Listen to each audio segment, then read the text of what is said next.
Hey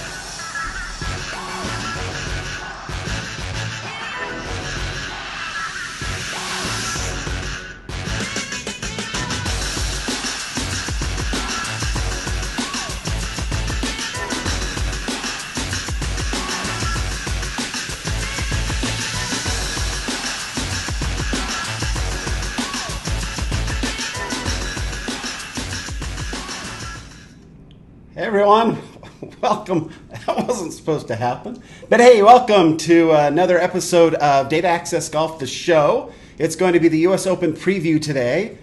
Been crunching some numbers, running them, messing around with them. Pretty interesting stuff. So we'll jump right into it.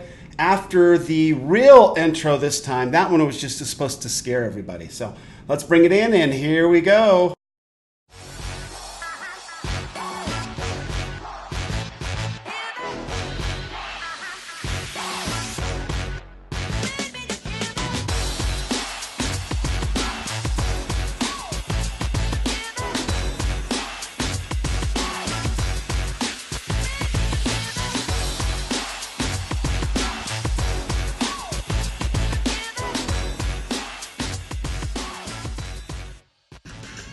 Cool. Thanks for joining us, Aaron Stewart, Data Access Golf, the show, the live show here on Facebook. Data guy, research guy, all about learning how to use data to get better at golf as quickly as we possibly can, and using data and film and any sort of device we have to stay good at golf. So thank you for joining me today. We're going to take that whole mess, that whole research, all that stuff, data, all that, put it together, try to make some adjustments and see if we can spit out who we think is going to win this year's US Open at Pebble Beach. So first I wanted to kind of bring up just my good buddy, Evan Schiller. We'll bring that up right now. So he is a photographer extraordinaire. And I saw today on his Instagram feed that this is his favorite photo at Pebble Beach. He loved the overcast sky, the lighting, all of that. And so I wanted to share that. Really, really cool. You can find all his artwork at golfshots.com and just go to the store. He has been hard at work this year and all over the place. I probably saw him about, I guess it was a month ago in Carmel, and his schedule was insane. So definitely go check Evan out, golfshots.com. This is his favorite shot of Pebble Beach. It's gorgeous. You can get a print of it for like $175. Stick it up on your wall and relive this week over and over again. So really cool. I wanted to throw that up to get started. So Pebble Beach, gorgeous. Obviously, we love it. It looks like my sound is going to kill you folks. So let's back it off a bit. Hopefully that's better. For those who are hard of hearing, that was probably great. But anyway, that seems to be a little bit better. If it's not working, just yell at me. We'll figure it out from there. So, all right. So much like I did back for the PGA Championship, I have taken data and put it all together and tried to predict who is going to win this year's US Open. Now, I was not close at the Masters. I had predicted, based on the data and based on some adjustments that I made, I predicted that Justin Rose would win, and he was cut. So that didn't work out so well for me. Tiger Woods was not predicted to win by anybody except that dude that made $1 million, right? That was pretty awesome. So and then going into the PGA Championship, again we did it and we calculated it out, and the numbers said that Adam Scott and Dustin Johnson would probably be right there. So that was closer.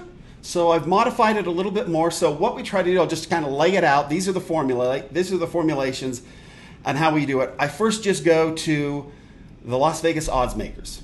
They're always crunching numbers. They're data hounds. They're really good at it. So I go and start there and try to get the top 20 that they think could possibly win. And that's an excellent place to start. If you tried to look at everything, it would be impossible. So I go there and I grab the top 20 or thereabouts where the odds are about the same. So I'm going to bring that screen up for you right now and we'll take a look at it. Let's see, I think it's this one here. Boom, yeah, okay. So you can see here are the Vegas odds. You've got Brooks Koepka, Dustin Johnson, and Rory McIlroy sort of leading the whole field at 9-1. Okay, you've got Tiger Woods at 10-1, which I guess based on his Masters win you would expect. Brooks Koepka obviously there. Did you hear that Brooks Koepka was a little ticked off that he wasn't used more prominently in the advertisements for the U.S. Open? But Brooks Koepka enjoys playing with a chip on his shoulder, so things are probably looking up for him, right? So anyway, so you can kind of look at the odds there. You got Brooks Koepka at 9-1, Dustin Johnson, Rory McIlroy 9-1, Tiger Woods 10-1, Jordan Spieth 16-1, which is based on the numbers, it's kind of hard to believe, but he has been trending in the right way. So you can kind of get an idea of what Vegas does. They put more focus on how they're trending than year-long numbers, and I can appreciate that. That makes a lot of sense in golf. We all know that we can kind of get on a roll and play well. So they've got Jordan Spieth up there quite high at 16-1, Patrick Cantlay at 16-1, all the way down to Phil Mickelson at 40-1. Honestly, Phil Mickelson's kind of a hard one based on the recent numbers, but he did win at Pebble Beach earlier this year. And he does play well on the West Coast, as we know, and he is a sentimental favorite, so he can pick up the career Grand Slam. So Phil Mickelson worked his way in there. That was enough for the Vegas odds makers, not lawmakers, to make that prediction. So that's where we start. That's where we start with the numbers, and then we add into those numbers. I'm getting excited. My voice is getting loud again. Sorry about that. So then we get into the numbers, and we'll look at strokes gained numbers, and we'll look at the ones that matter most based on Pebble Beach. Now, Pebble Beach we know is short, right? But it has the smallest greens on the PGA Tour. Okay? And it has the only par 4, I shouldn't remember which one it is, 6 or something. It has the only par 4 in US Open history that averages under par. Okay, so you can score out there, and the Bombers don't have a huge advantage because the course is somewhat narrow. The rough is a little bit longer than it was when they played the AT&T. So you take all of that kind of stuff into consideration, proximity to the hole, all of that, driver accuracy, and you put that in, and then we weight it based on the course and the conditions of Pebble Beach. So that's what we've done to hopefully make this work out. So I'm going to let's go to the next page then, and we'll see how this goes. So page down. Okay, so I've taken all that information. You can see I've got the odds there from Vegas, and I weighted those based on their odds and added points to it. Strokes gain numbers are the better you are, the lower they are, right? So the lower the score, you had to make it so the lower the score, the more chance the player has of being, the better the chance the player has of being the champion. So that's how we kind of put this whole together. Then I took the strokes gained total, and then I took driving accuracy, and I have a little formula for driving accuracy. And then we added it all together, and proximity to the hole, added it all together, and then ranked it based on these numbers. Okay, so that's so here's kind of how it is. Strokes gained tee to green, strokes gained around the green, strokes gained putting. I take the Vegas odds, and we put a little, ranked them based on that, and gave them points based on that, and then took driving accuracy minus 200.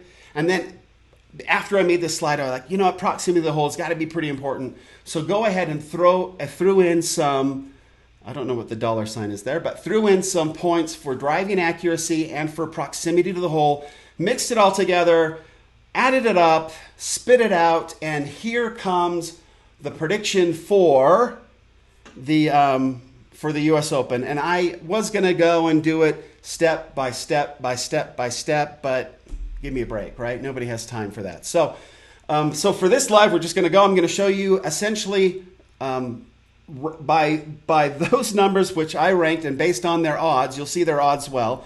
You'll see how the numbers kind of came out. So here they are.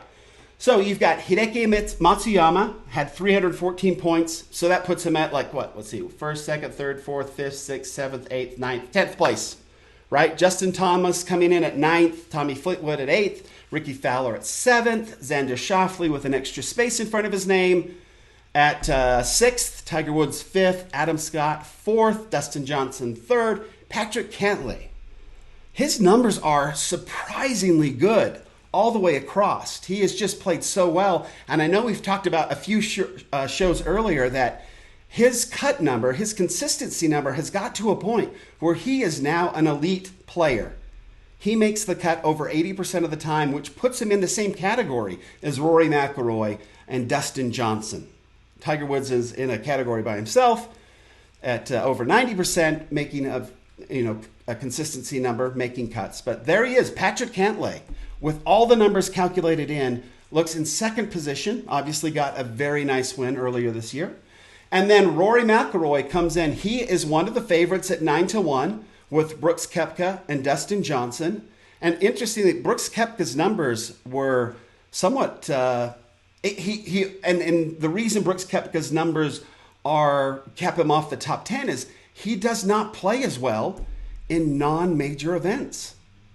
It's like it has to be a major in order to get his full attention, which is pretty dang interesting. So we'll see how that goes. Kind of hard to take that into consideration when you're just looking at the numbers, but that's the situation. So that would make it, boom, there it is. So your 2019 U.S. Open champion, based on the numbers and my manipulation of said numbers, will be Rory McIlroy. Congratulations, Rory. If I had the trophy, I'd hand it to you right now. But that's who the numbers say will win it this year. So it will be definitely interesting to see if that comes to pass. A lot can happen, right? We all wish that golf was that easy to predict. It obviously is not. So we'll see how it goes. But super excited to get things going tomorrow. Again, 4 rounds. At the AT&T, we always have, 2 other courses in play, Spyglass and MPCC for the last couple of years. But this time we get to see everybody playing Pebble Beach for 4 rounds. We'll get to see the course a lot, get to see how it plays. So super exciting. And join with me in congratulating, before the fact, Rory McIlroy on his U.S. Open victory. We'll see how it goes. Till next time, Aaron Stewart saying thanks. Enjoy the tournament. We'll talk to you soon. Remember, better data always means better golf. Thanks.